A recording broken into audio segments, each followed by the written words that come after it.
આ શેનું આવડું મોટું બોક્સ લઈને આવ્યું છે? એ પાછું ટાઇની ટેકનું? અરે હા હાર્દિક, ટાઇની ટેકનું ઓટોમેટિક ઘોડિયું લઈને આવી છું, ક્રેડલ લઈને આવી છું. પણ આપણે શું કરવું? આપણી પાસે તો છે ઓલરેડી એક હવે. અરે હા મને ખબર છે હાર્દિક, આપણી પાસે તો છે જ, પણ આપણી ફેમિલીમાં હજી એક નાનું બેબી આવવાનું છે ને, મતલબ આપણે માસી ને માસા બનવાના છે, બરાબર?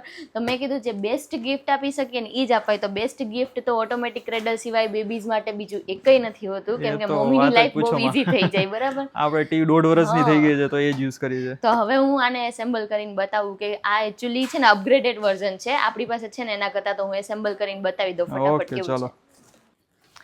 તો આની સ્પેશિયાલિટીમાં એ છે કે હાર્દિક જો આ જે 4 બોલ્સ છે ને, અહીંયા 2 ને આ 2, બરાબર, એનાથી આખું ઘોડિયું એસેમ્બલ થઈ જશે. મતલબ એટલું ઇઝી બનાવી દીધું છે ને, આમ ક્વિક બધાય કરી શકે. એવું ના હોય કે કોઈ રોકેટ સાયન્સ છે કે કોઈ પાના પકડ લઈને બેસવું પડે, બરાબર?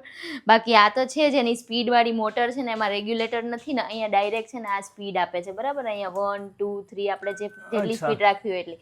પ્લસ અહીંયા છે ને આ મ્યુઝિક પણ આપ્યું છે કે બેબીને એકદમ સ્મોલ મધ્યમ મ્યુઝિક જોતું હોય સ્લીપિંગ ટાઈમે રિલેક્સેશન વાળું તો આપણે લગાવી શકીએ વાઈફાઈથી કનેક્ટ કરીને.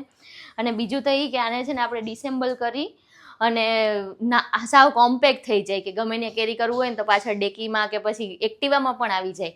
અને બીજું 24 અવર્સ તો રનિંગ કેપેસિટી છે જ. આપણે ઓલમોસ્ટ 1.5 વર્ષથી આપણે આ ઘોડિયું વાપરીએ છીએ ને, અત્યારે પણ ટીયુ સૂતી છે ને તો આ ઘોડિયામાં જ સૂતી છે, બરાબર? મતલબ આપણી પાસે જે વર્ઝન છે એમાં. તો મારા રિવ્યુઝ તો આમ બેસ્ટ છે. તમારે લોકોને પણ જો ઘોડિયું લેવાનું હોય કે કોઈને ગિફ્ટ કરવાનું હોય ને તો ગિફ્ટિંગ માટે તો બેસ્ટ ઓપ્શન છે જ. અને તમારા માટે પણ બેસ્ટ ઓપ્શન છે કે તમે આ વાળું ઘોડિયું લ્યો ટાઇની ટેકનું, કેમ કે આમાં 0 મેન્ટેનન્સ છે અને પાવર સેવિંગ છે.